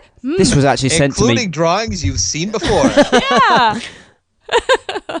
What was that about the English language? That's American. That was Universal Hollywood Okay. sent us that. Oh, there you go then. Including Never Before Seen, we assume, drawings, paintings and artefacts. In addition, for those visiting the park that would like a more in-depth look at the costumes and props, don't touch, from these films and others, the VIP experience offers just that. So the VIP tour includes exclusive access to the working production studio, a look into the inner workings of the movie studio, and an opportunity to watch master costume designers at work for current films. See, that would be pretty cool. That's I wonder something how that much you're that is, though, because there was going no mention of cost there. to And it Hollywood. probably needs a rape whistle. Something that you That cannot sounds- do in I Orlando. can't- Why would you want to spend? You're already paying 88 or whatever you're paying to get in Yeah. there. All of these VIP things, you have to have a ticket as well. So you're paying $88 to get into the park. Another, say, 100. Let's just go buy a ballpark figure, 100, just to watch somebody stitch some clothing. I don't get that. You I'll can go say- to I New York can City get- and go to a sweatshop for free. Yeah, I was going to say, I'll take a few pieces of fabric and a needle and thread, and people can pay me $5 a time to watch me sew a straight line. We can tape Wade's patches and stitch them onto your Yeah. jacket and charge people for it. There you go. I don't even understand. So you have these dresses from Les Mis and Snow White. I mean, that's the experience. It's just like one gay man's dream. Oh, That's a it's Disney good joke, that we're Lee. going now, aren't we? He's come out of his shell and now we're going. And he's Yeah. telling me to keep it clean. Can I just say, if I want to see the dresses, I'll watch That's- the movie. That's a good Hollywood Studios joke, by the way. All right. I just hate Uh-huh. you. Yeah. It's Oh, not. Disney Hollywood Studios. Yeah. Okay. No. Are we done? Yeah. That'll float somebody's boat. Oh, speaking of gay, the LA Pride Master Beat and Tom Whitman present the first ever Out at Universal, a spectacular gay day and night at Universal Studios Hollywood's theme park. Taking place Saturday, June 8th, Universal Studios Hollywood theme park will close for the general public at 9 p.m. and remain open exclusively for Out at Universal guests until 1 a.m. Can I just Yes. ask? Yes. How did they identify these? How do they distinguish whether you're out or not, we or just all know. pretending? Come on. Hey, what if you're Or not just out? pretending? What if you're not? If you're still in the closet, can you still go? Do you have to go in disguise with the balaclava on? No, it's just that. I guess if, I mean, if, if you're wearing a feather boa, you get in. Well, And that's if you're Jade's all right not, then. They question you. We could be really I'm just offensive thinking- here, couldn't I we? know, I don't I'm want just to be. thinking discrimination. You don't look gay. You're not coming in. Exactly. Anyway, sorry, Derek. We only want flamboyant gays tonight, sir. You are too normal. Yeah, it's weird. Yeah, it's a good point, that, actually. I like how you two are both automatically going to the male side as well. Well, this is true, yes. I never thought about lesbians as well. Uh-huh. I'm very shocked. I've never thought out here. How A man many thing who's never lesbians thought are about going to theme lesbians. parks on a date. I don't know. for Transformers The Ride, 3D, Revenge of the Mummy, and The Simpsons, along with other park attractions, including an outside dance area with live DJs and performance. As an added bonus, the Out at Universal ticket price includes admission to the park earlier in the day before the private event begins. Guests may arrive at the park anytime after 3 p.m. and enjoy all the additional shows and attractions before the private Out at Universal celebration begins at 9. Out at Universal is a closed private event. Season passes will not be honored.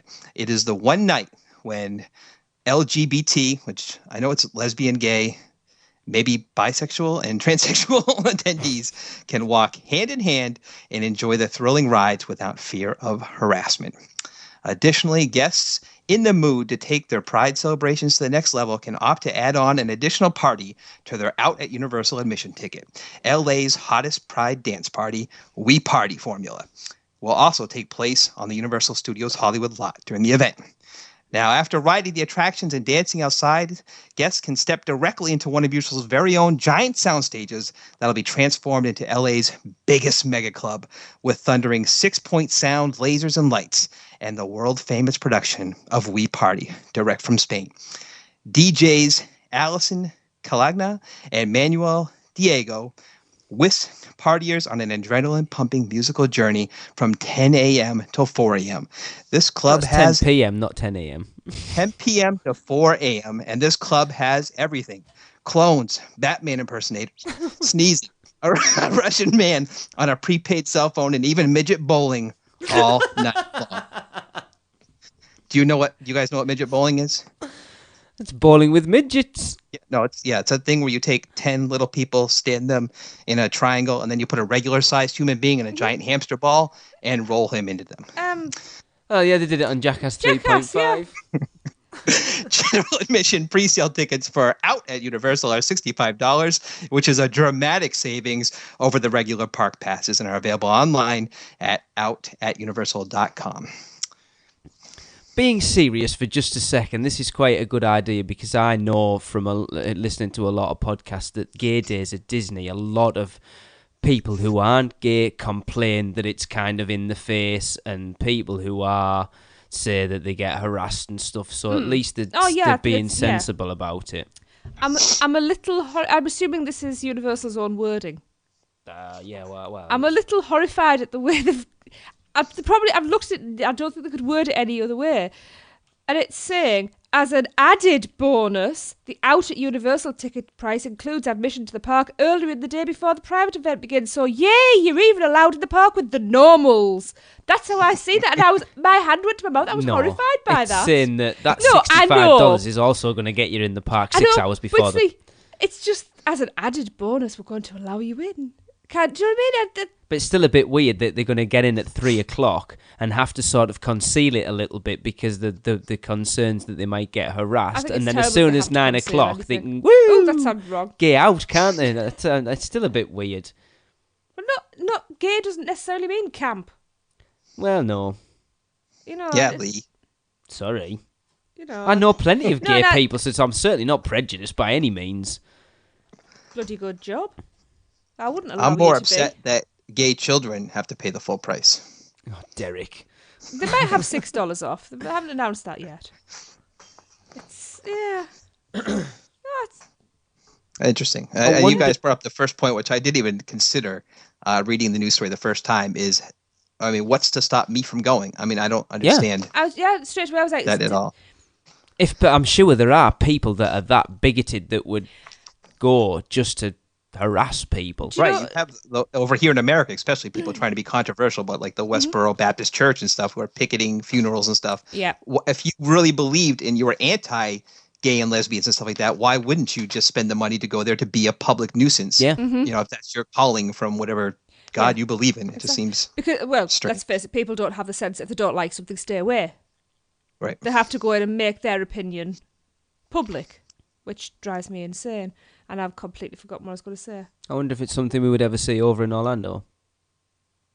I think that Disney does it in the quote unquote right way in terms of it's more of the gay and lesbian community putting together their own event and Disney just welcoming it, but it's not an official thing. It's everyone's welcome.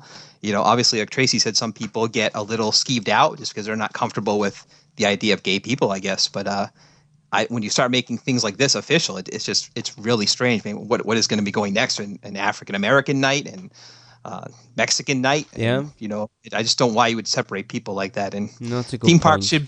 should be all encompassing. I think the gays enjoy Transformers as much as I do. I don't see what the difference would be. No, it's a good I don't point. think I don't see harassment at parks ever when I'm there of any type.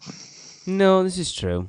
No, but it doesn't mean it doesn't happen. This is also And true. don't forget, No, that's true. we don't have experience of Hollywood. It might be much worse there. It may be. I'm sure there's a lot more people out. But than then there is down again, Hollywood is one huge melting pot of Yeah. some very eclectic mixes, It also shall we seems say. very different place from what I would class as normal America. But to be saying that, honest. isn't Hollywood very seedy in places as well? Yes. very- parts of it. Yep. Yeah. Yeah. Well, I suppose that's You everywhere, can though, find isn't that it? anywhere, though, Yeah. can't you? But no, I think it's nice. I think this is good because they're going to feel safe and they're not having to look over the shoulders. Yeah. They're just going to be who they are and have some fun. It's one night. It's sad that they not that they are demanding this, but it's sad that if it is true in Hollywood that they need to have a Yeah, night there's a need for because it. people should not even Yeah. think about being harassed going to a theme park, and No. it's a shame if some people are. That's horrible As for a the s- rest of us. As a single gay person, could be a great place to pick people up. Are you trying to tell me something? No, I'm not gay, dude. Oh, wait. But I'm saying if I'm you're surprised, but you use it as a pickup joint, you could do. probably. You know the park's going to be full of other gay people. Well, yeah. Well, supermarkets have gay shopping night, or dating shopping night, or some even have naked shopping night. But there you go. To the Yeah, I wouldn't go to that one over Where do you here. guys live? Caligula? Yeah. I have been to Tesco's and I have never seen a naked shopping night. They don't have that at Publix down here in Florida. Just to let you guys know before you come. All right? Oh no, it's Walmart I we was go going to say, to. it could be in Walmart, yeah. but I've seen some of those photographs. I don't think I'd go to that naked date night. All right, I have one Nope. last news story, and I figured since the Mm-hmm. unofficial Universal Orlando podcast was covering Hollywood, that I think we should also cover the news from even more Universal parks. So in the Xinjiang province in Singapore, where Universal Studios Singapore is located, the Madagascar Crate Adventure Dark Ride will be down for refurbishment starting on the 15th of the month of the Rooster to the 6th of the month of the Dragon. So please adjust your calendars or scrolls accordingly. It's funny, it is something that's been crossed my mind because I actually know someone who is very good friends with one of the people that worked on that ride, and it is something I have considered contacting him to see about getting him on the show. Thank you for that, Okey-dokey. Derek. You're welcome. Cool. Right. Should we move on to our main topic then? Yeah, an hour and 10 minutes in. You know, I'll just cut Derek out for 20 minutes. I'm sure I can shorten it down. But then everybody's going to be going, well, we know it was an hour and 10 minutes in. Oh, yeah, Where's the rest of it bollocks. gone? Yeah, you see, you're an idiot. Oh, well. It's official Hang now. on, he's just said an hour and 10 minutes. Right. We've only been going 25. Exactly. You know, it's an hour and 20 now because you won't shut And up. Derek, who's this Derek guy? I haven't heard him yet. Yeah, yes. Show you.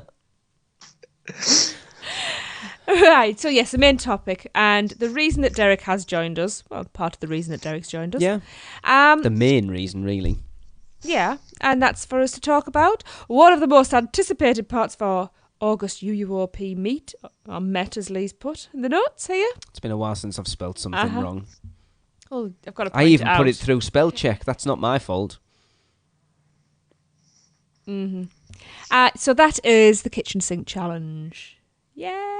Yes. Which reminds me, I am hungry at the moment. I know. It's about supper time. So, right. What is the kitchen sink challenge? Yeah, Derek, for anyone who, like, we've kind of explained it, but you've actually been there and you've done it. For anyone who doesn't know what it is, I know we sort of discussed a few bits before we started recording, but we'll get this first and then bring Okay. up your concern. But what is the kitchen sink challenge? The kitchen sink challenge is at the Kitchen Restaurant, which is on the ground level at the Hard Rock Hotel, directly located right next to Universal Studios Florida. And the challenge is an eating contest.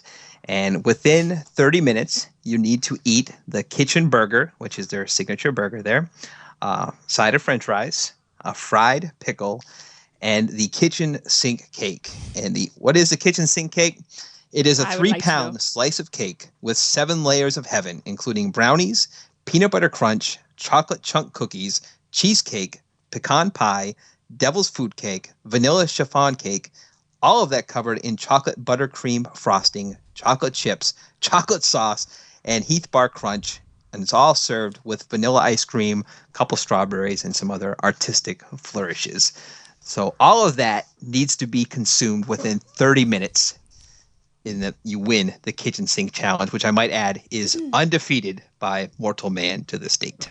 From experience, that sounds like a hell of a lot of food. How far did you actually, because you went down with a friend, didn't you? Yeah, I went down with our family, and me and another man tried it, whereas everybody else just had a regular meal. With both of us going in, we've been talking about it for weeks and months, I think. I mean, I've always been excited by the concept of eating challenges because I'll watch over here July 4th. One of the biggest things that happens, or not the biggest, but one of the things that happens every year is Nathan's, famous hot dog company over here in Coney Island, where they're based, have a hot dog eating competition. Wow. And so I've always been seeing that. And then there's this little subculture world of eating competitions where people just engorge themselves on how many Hostess cupcakes they can eat in 12 minutes or how many scallops, every food you can imagine. We watch Man vs. Food quite regularly over here. So yeah, exactly. And that show too, I started taping just to see what he was doing. And so I've never been in part of any sort of food challenge. So I was very excited that Universal was having one.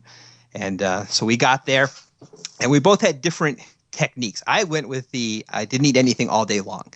And the guy I was with, he went another road. He would eat really small, like granola bars or some sort of food every hour and a half or so, really to kind of charge up his metabolism or whatever it is, his body energy.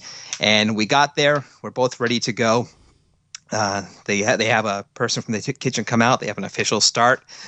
They time you. They watch you. No one else is allowed to eat the food. He was amazing. The guy I was with. I mean, he tore through his kitchen burger. I mean, I swear it was less than a minute. And this is a pretty good size. Yeah, he plowed through it. And the French fries and even the fried pickle, which do you guys have fried pickles over there much? Is it more of a Southern American type dish? It's definitely an American I know what thing. a pickle is. Yeah, I love as far as a pickles, fried one goes. but we don't have it's them not fried. something. I can soon do that with the practice for run. my life. And I'm not a big fan of fried pickles, but apparently it is a big. Originally I'm from the northern east of America, and I moved down here to Florida. But apparently the fried pickle is kind of a Southern staple that people seem to like. I'm looking forward to that. I thought it was like eating a grenade. That was probably the biggest stumbling block for me. Was just I wasn't used to a warm pickle. I mean, I like pickles, but I'm used to them being nice and cold and crunchy. Yeah, warm. Yeah, that's not what this is, right? Maybe cut that up and leave it till last so it's cold. The classic. We both, I went a different route. Like I said, he attacked the burger and stuff first and plowed through it. I went kind of like a bite of the burger, some fries. I took a little bit of the cake, some ice cream. I kind of did that rotation. So that's how I did a little bit. He went straight to the burger and stuff, went to the cake. After about 15 minutes, he actually ended up tapping out. He couldn't take it anymore. So I don't know if it's because he was full from eating stuff during the day or just he went so fast at first that his body just couldn't take it. But it was pretty cute seeing because his wife was with us. He goes, "Don't worry, I'll still love you if you don't finish." He goes, "All right, I'm done." I kept going, and I went to the entire 30 minutes. I probably had about 5 more bites left. But I was getting to the point where it was like my mouth was like chewing quicksand. Was the only way I could describe it. I couldn't swallow. That's for you, Tracy. Couldn't swallow or bite, no matter how hard I tried. It wasn't that I was full. I could eat more. It was just at a certain point of the cake where maybe it was just so much chocolate at the time, and I could not chew fast enough to swallow it. So, are you allowed to drink? Yes, but I wouldn't. You can drink as much as you want, and I had a lot of water throughout it. I would not recommend people drink soda or anything like else. Drinking, that's going to blow you out, fancy bread. Yeah. You can have milk. You know, it's a big piece of cake. Maybe if people are used to drinking milk, you can definitely get milk with it. The problem is... Dip it in the milk. No, I was going to say the problem is, though, your bread and your cake, the water will make it expand so it will fill you faster. Can you go for a dump halfway through? Just do it in your pants, Jade did. Are you allowed to... You leave the room, and there's probably a 10-minute grace period afterwards, so you don't refund your meal. I've just done the conversion on the burger, Right. which is 10 ounces, is 0.625, so just over half a pound. That's easy.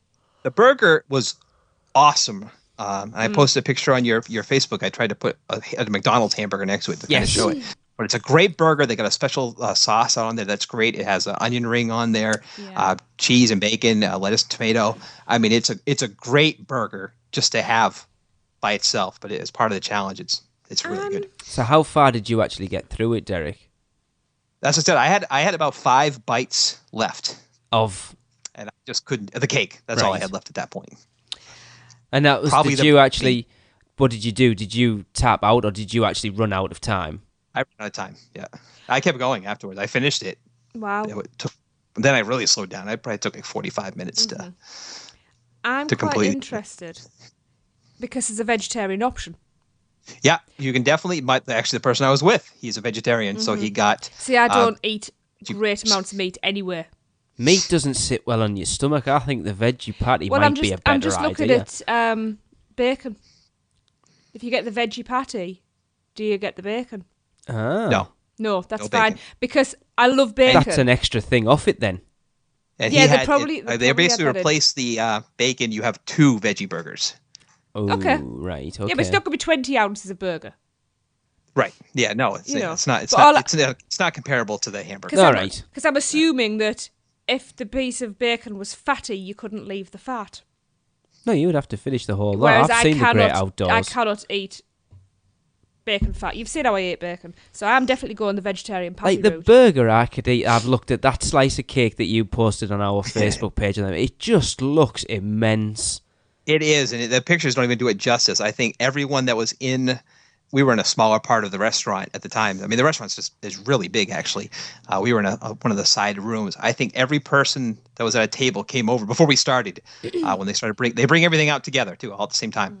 Came over to take pictures of it first. It's just there's nothing you can compare it to. I mean, we've all had cake throughout our entire lives. Yeah. I mean, every birthday, every holiday. I mean, people have cakes. We're just ingrained in it. This is a cake you've never seen before. It's the Godzilla of cakes. Well, it looks like it awesome. from the picture, about as big as a person's head. I've got to say, I'm still stressing over the chocolate layers and the chocolate frosting. Oh no, man, that sounds like my idea of heaven. I actually think The I only would thing is- have an orgasm eating that cake. It It won't is make so any more good. room, you know. That's the best thing about it is not just taking an eating challenge. Like who would want to eat 50 hot dogs? You know, just dipping in water. This is an actual awesome burger and probably the best slice of cake you'll ever have. I mean, it's great cheesecake. These are high quality ingredients. You know what I mean? It's the best of the best. I mean, this will be the best slice of cake you've ever had. Cool. I've got a question. Now, Lee, first of all, what's usually the largest size pizza we can get over here? 16 inches. 16 inches. It's probably tiny in America. Yes. That's like our family size pizza. I've seen them over Right. here. Okay. So how I'm just trying to judge, because obviously if you finished that it took you another 45 minutes after you timed out, how many of those medium pizzas could you eat to yourself? Me? Oh, how many could I eat? both I don't of know. you. But I could definitely eat a 16-inch pizza. One in half an hour? I don't know. That's a God, lot yeah, of bread. If it was an eating contest for pizza, yeah, I would easily be able to do that. Really? You think so? I used 15 minutes. to polish off a family size pizza and a family size garlic bread to myself. It's why I'm on a diet That's now. nothing. That's nothing to be proud of. No, I know, but I'm saying, and I could probably still eat that sort of capacity. I'm just trying to judge whether I feasibly can. See, my concern this. is that we went to the Handmade Burger Company a few months back, and I struggled through one of their I know, you're a normal kid's ones, belly. and it's like I'm a little bit concerned. I'm going to do it. I don't care. I'm going to have Yeah. a go at it. Just as long as I beat you, But I'm I think happy. if I get 15 minutes in and I know there's no way in hell that I'm going to do it, I'm just going to slow down and enjoy it. Can you eat standing up? You can do whatever you want. Brilliant. You have 30 minutes to complete the task. Excellent. Whichever way you see fit. Halfway through, I'll be stood up. Right, if half of it's smeared across your face, does that count? Shoved up your nostrils. Yeah. But it's $40, isn't it, if you don't Yeah. complete it? Yeah, well, you're basically just paying for the individual Yeah. elements of the dinner. I think the burger is like 15 or a little bit less than that, but you get the side of fries and the pickle and all Yeah. that. And the cake, I think, is like $22 or something like that. And if you For do the it, size you of get that, you know what? That's not a free. bad price for that cake. And that's exactly what we did last time. I just went to Universal a couple weeks ago, and the people I was with, they didn't come with me on the trip, but they wanted a slice of the cake, so I got one to go with us. I mean, it's just something that's I think I might have to do really good. And I'm assuming that, like with most other restaurants, what you don't eat, you can get to go. Yeah, definitely. Excellent. So that's And me this- picking in the car on the way home. Because it doesn't matter how full I am, I always pick. And if you complete it, you get it free. That's right, isn't it? Yep. Now, as we And talk, the glory and the honor of being able to say you defeated the the challenge. only which is- person, yeah, it'll be cool to be the first person to do it as well. What if there's more than one of us? Because as part of the meet, we've invited everyone along, and as like one of the second parts of it, we're going, as we said, we're going to go over to the kitchen, and we've invited everyone over to join. And I think we've actually got about 10 or so people who've actually said that they will do the kitchen sink challenge with us. But this is Derek. This is why we've brought this forward to have you on. We were actually going to have you on the next show to talk about it, but we thought having you on now before we start to close off people coming, to give Which everyone a we better won't close idea. off until well, no, 2 but weeks it's before we like, enter the restaurant. Yeah, but it gives everyone a better idea of what's involved in it, and they can make a decision of whether they want to come or not. But you brought up a great point earlier. We've never really discussed the kitchen as a whole. That you felt that people might be put off by what we've said about it just being the kitchen sink challenge, but the kitchen itself is a full service restaurant. I've got the menus here. One of the I think one of the best at Universal, which I think has a lot of great restaurants when you include Mythos or Margaritaville. I mean, they may be chain restaurants, some of them, but I think even the NASCAR Cafe, I think they're great places to eat that are reasonably priced. Yeah. Yeah. I think it's just like going down I-Drive. This isn't getting ripped off at a theme park type food.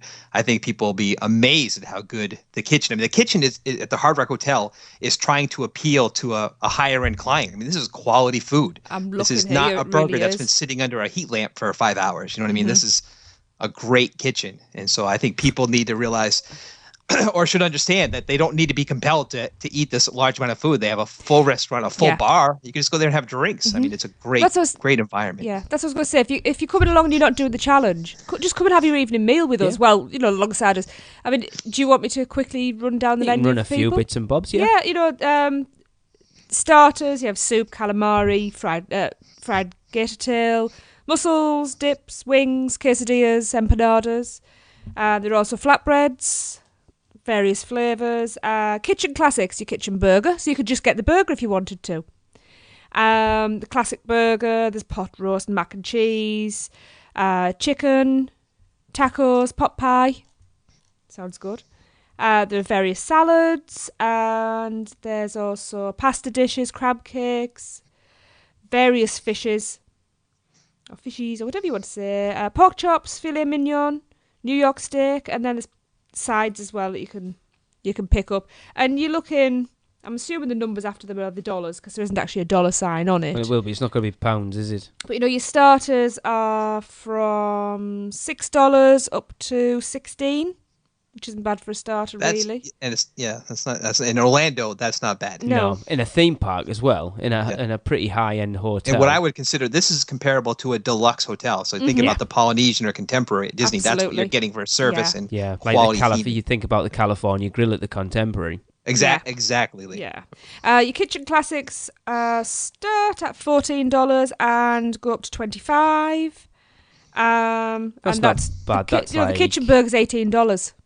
Which is about 12 quid, so it's not bad. Worth every penny. Yeah, and then your main plates, they start at, sorry, I'm just quickly running down, $26 up to $36. There'll be like your steaks and stuff like that.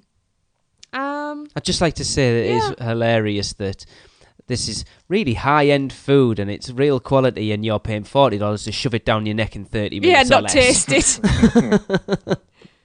It's all the fun of the fair, isn't And it? people who are bringing kids need to know that, like I said, this is a pretty decent sized restaurant. They have a dedicated kids play area where no adults are allowed in, so you can feel safe that your kids can hang out there. There's a TV there. There's tons of activities there.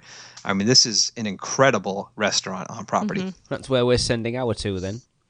So yeah, like you said, if you're coming along, don't feel that you have to. If you're coming along for the challenge, you just have to do the challenge. You can't. You just have a meal there or a drink or whatever. And and I'm just reading here, they have celebrity chefs every now and again. So Jamie Oliver. No, we've had Dee Snider. No. I know the name. Brett Michaels. Wasn't he a singer? Yes. Vince Neil. I'm assuming that these are Celebrity. rockers. These are all American lead singers right now. Yeah. So they're not actually chefs. They're just Celebrities. Guests. Yes, the guests. Being chefs, not celebrity chefs. That's quite cool. So you could see a And they celebrity cooking meal. we just talked about the vegetarian burger, but they also have vegan options. My girlfriend's vegan, and she had a meal there. So they'll prepare anything that you need. I mean, this is brilliant. I hope people get intimidated by seeing this challenge and they think, I can't eat that cake. Why should I even go there? Yeah, And don't think of it like that. No, that's a really That's good something point. that they underline quite a few times on the site is that any dietary restrictions, let them know. That's good to know. Yep. So, But I mean, as a little aside onto that, we after talking about Give Kids the World on the last show, and Eric doing the interview with what's her face, can't remember what she's called now. that's nice. We're looking at potentially making Give Kids the World our podcast meet charity, aren't we, Tracy? You've been looking for something for a while, and Eric came up with a great suggestion that anybody who's doing the kitchen sink challenge, now you don't have to. No, it's just a something we thought suggestion. would be a good idea. That if you do take part in the challenge and you complete it, so basically you'll be getting that meal for nothing, that you would donate that $40 to Give Kids the World. Yeah, I think it's a great idea. I honestly don't think I'm going to finish it, but we shall see. We've got don't worry, I'll have a donation bucket there for you, dear. a few other things in Yeah, we're the works we're as still well, aren't we? we're Tim? hashing We're out the gonna finer details at work the out moment. some bits and bobs with them, but yeah, and like Derek's helping us quite a lot with sorting it out. But Did you know about that, Derek? No, he is. No. Although we haven't heard. I am definitely going to defeat it, and I'll be more than happy to also donate $40 Thank you, to Derek. Give Kids the World. Just a thought that's crossed my mind. People who are letting us know that they're doing the challenge. Just something extra. If you do have any dietary restrictions, can you let me know? Yeah. Or if you want to do the vegetarian option instead, again, let me know. And then the sooner I can pass all of that on to the kitchen, the more prepared they're going to be for I us. think what we should do for the kitchen sink challenge is say that I want everybody who's going to do the kitchen sink to actually lock that date off. I know we've said people coming, but I think as far as that has the to be a people doing the definite. challenge, I think that if we say, let me have a look at the calendar. Mid-July? What if we say the 14th of July? Yeah. We'll lock it off at that point. So if you want to do the challenge, let us know before then. Just you can email us at podcast@uuopodcast.com Yep. or get us on Facebook or whatever, just to let us know. Or go in the podcast meet group and let us know in there. And we'll cap that off so we can definitely let them know how many's going to be there. But I think we've got about 10 or so far. But what you're eating as well is, because as I'm saying, it's, I'm sure they maybe only get 2 or 3 maybe at a time doing How that. popular is Not it, a big Derek? group. Do you know? Have many people tried it? I'm not sure how many, but yeah, definitely people have asked me because they'll read my article where I talk about the challenge. They say, they're going down. Is it actually advertised? That's what they advertised it on their Facebook. That's how I saw it once, but I don't think there was much in terms of it's more of an, I don't want to say it's upper scale, but it's a nicer restaurant. Yeah. So it's not like these big billboards with like a food court at Disney or something like that. Of course, yeah. But so it's I've never seen it advertised within the hotel or anything like that. That's a bit strange. It's more of a word of mouth, an underground type hip challenge, Lee. I suppose, yeah, that makes it better, doesn't it? It's more exclusive, exactly. Yeah, it kind of fits in with that hard rock type VIP type mentality they're going for at that hotel. Otherwise, they'd just be inundated with mad Brits who see Man vs. Food. I think they would do, definitely. In the socks and sandals. Anything else? And people at this meet can meet some of the biggest names in the theme park community. Ooh, who's Brett coming? Bennett from WDW Fanboys, the Chris Wakefield of the Wakefield Report. Seth Kaburski's coming. Yep. Seth Kaburski of the I got his book right here next to me. Yep. The We Guide had to Seth on Universal. before. Our interviewee from next show is hopefully coming as well. Tim Jones. He said he might be along. Adrian Lepeltier is hoping to Yes, get there. I hope That Adrian could be makes a it. scream. We got a few other people. Let's leave some to be surprises. Yeah, there isn't any more. Just spoil the illusion, why don't you? Us. That's why people should be coming. It's our bloody meat. Anyway. This is a small way that they can thank you for the years of work you've put in. There's years as well, I know. Enriching at least of listeners all of our lives until you've really helped. There's not many, I'm sure as people know, there ain't many Universal shows. There's just many Disney shows that you want to listen to, but there's very few Universal. So you guys have thankfully made my commutes to work better over the years. Apparently there is something like 113 active theme park podcasts currently at the moment. And something like 106 of them are Disney. Wow. That might even be more than that. So there you go. Oh dear. So, anything else to do with the challenge and the meet? Dennis, is that- anything have we else you covered feel you want to everything? let our listeners know about it? That it's awesome. That it's. I wish I could say it's kind of like this, but I don't think people have ever. There's no other eating challenges that I know of at any theme park in Florida. No one in your everyday life has cake like this. I mean, this is an experience you've never had before, and even if you're there as a spectator, seeing Lee try to put all this food into his body, it's a once in a lifetime type experience that I think is well worth just being there. Whether you're a participant or a onlooker. I I'm noticed how genuinely frightened by it, but I'm looking forward to it. I'm just laughing there because Derek's not trying to get anybody to be surprised that a young slip of a girl like me is going to try and put all of this food away. I must have a The thing reputation. is, you're on Slimming World, right? The wife of the person I was with taking the challenge with, she was like, I think I might take the challenge too. And they brought bread out before the dinner, like cornbread, and she had a couple bites of cornbread. She's like, oh, I'm stuffed. Oh no! About. Right. Like, you're on Slimming World, and I've Yeah. seen the amount of stuff that you I don't eat. stop eating all day. So, yeah, I think out the two of us, you probably have the better chance. The thing is, I literally will eat until I have to stop. That's my. I will start go and sausaging go out and your go ears. till like most people just go. I'm done. I will carry on. If I throw up afterwards, I don't care. I'm doing as much I'm not as wasting I can. it. Oh, it'll be in a bucket, and I'll warm it up for tomorrow. Oh, for the next sure. Anyway. No. I've tried to read online and even some books of the eating competition culture, and it seems like one of the tips or tricks to success for that community is these people somehow train themselves to hold down their gag reflex or to stop the sensation of feeling full. You need to overcome that point where your body's telling you, I don't want any more food. That's where you need to power through. Kind of like in runners, they kind of hit a certain wall. Yeah.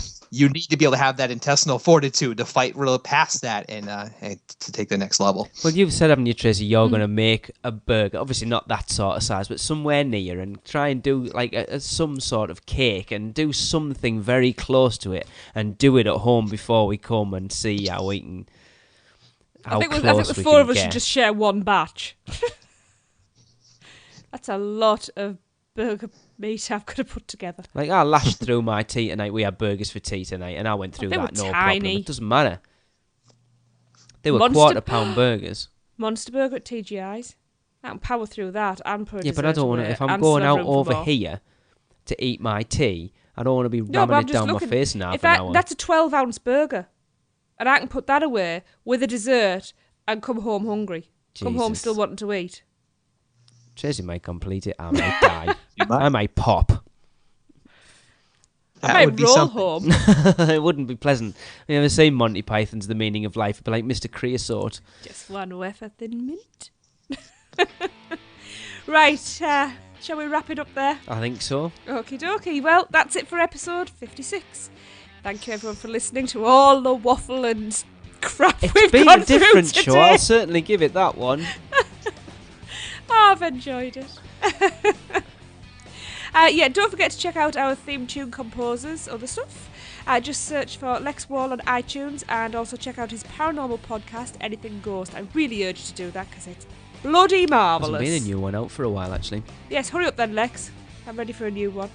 As well as Lex, don't forget to find Hadley's Hope stuff on iTunes and look for them playing live in the Orlando area. Definitely, they're cool. Absolutely. I wonder if they're playing anywhere when we're there. I'll have to find out. Ooh, that could be interesting. And also, please head over to Mice Chat and join the forums because we would really love to get some discussions going on there. Tell us what you think of this show and any ideas you've got. Be kind. Don't be kind. Be kind. Okay. So thank you everyone who's got in touch with us since the last show. We really genuinely do appreciate it. We've got loads of emails and that lately. It's been really good. Yeah, and for all we may seem to have taken the mickey out of poor Wade and poor David. Oh, all of them. It's all in good fun. Well, before we finish this up completely, go on, Derek, you can plug your stuff. Yes. You can see my frequent contributing columns at the OrlandoInformer.com blog on the weekly Rumor Roundup feature, where I cover all the rumors going on in the Orlando theme parks. And I do a lot of articles on the Big Five, which I take a look at the top 5 extreme snacks at Universal Studios or Disney, or the top 5 attraction queues, or the top 5 roller coasters in Florida. So a lot of fun little lists. Look out, especially for the ones that tend to be rather controversial. They're the fun ones. So you can check all that out at OrlandoInformer.com. Cool. Go on. You can plug the other one as well, even though And I'm also seen on a podcast, Universal Now, with an exclamation point. You can check it out through iTunes. We're much farther below the unofficial Universal Orlando podcast in the rankings. But if you search for us, we got about 10 episodes up right now. And it's not your average theme park podcast, we'll put it that way. We need more. There's not, as you said, there's not enough Universal, and it needs to be a community of it.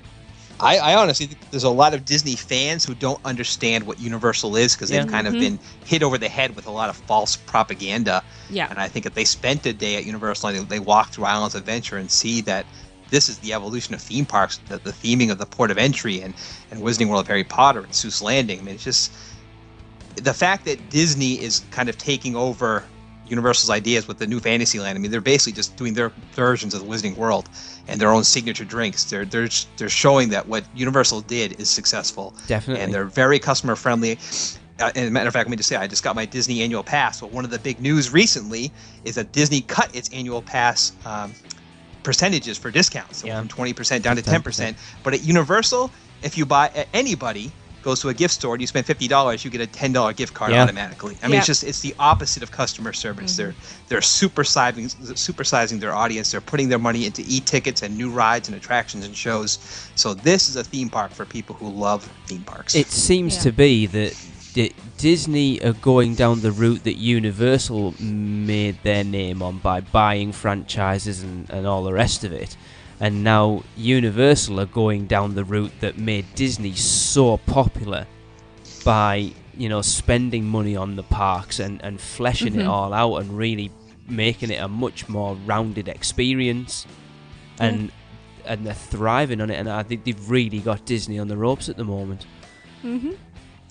In some ways, yeah. And if you look, what I'm excited about when Disney announced their Art of Animation family suites and Universal countered with their Cabana Bay beach resorts, what I think is amazing about the Cabana Bay is, Disney has a very good Art of Animation. It's very well themed, but it's other than it's pretty to look at, the Universal one's going to have bowling alleys, it's going to have a lazy river, it's going to have all these activities for families to get involved into. I mean, they really are making that family vacation, and I think a lot of other Disney fans are kind of thinking Universal just roller coasters. There is so much there for kids from ages 2 to 10 to do with so many awesome, elaborate play areas. Yep. I mean, it's fun for the whole family, and they're really catering to families right now. Definitely. Yeah. Yep.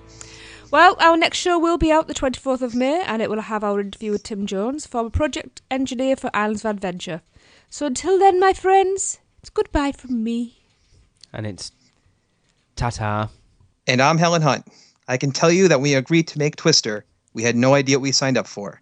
Because awesome as these storms are, they are also unpredictable, appearing from nowhere turning on you in a second, leaving no place to hide.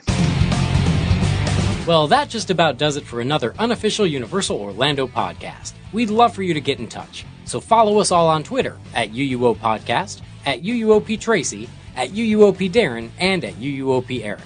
Like our Facebook page at facebook.com/unofficial Universal Podcast. Follow us on Instagram by searching UUO Podcast, and subscribe to our YouTube page at youtube.com/UUO Podcast. Don't miss a show by subscribing to us on iTunes, and while you're there, please leave us a review.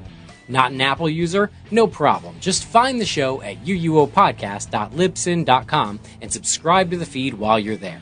Send us your spews, funny schmits, live reports, and any other comments at podcast@uuopodcast.com. And come find us on the forums and say hello at our partner site, micechat.com. So thanks for listening, and until next time, remember, live the adventure. This has been a MicePod.com presentation. MiceChat.com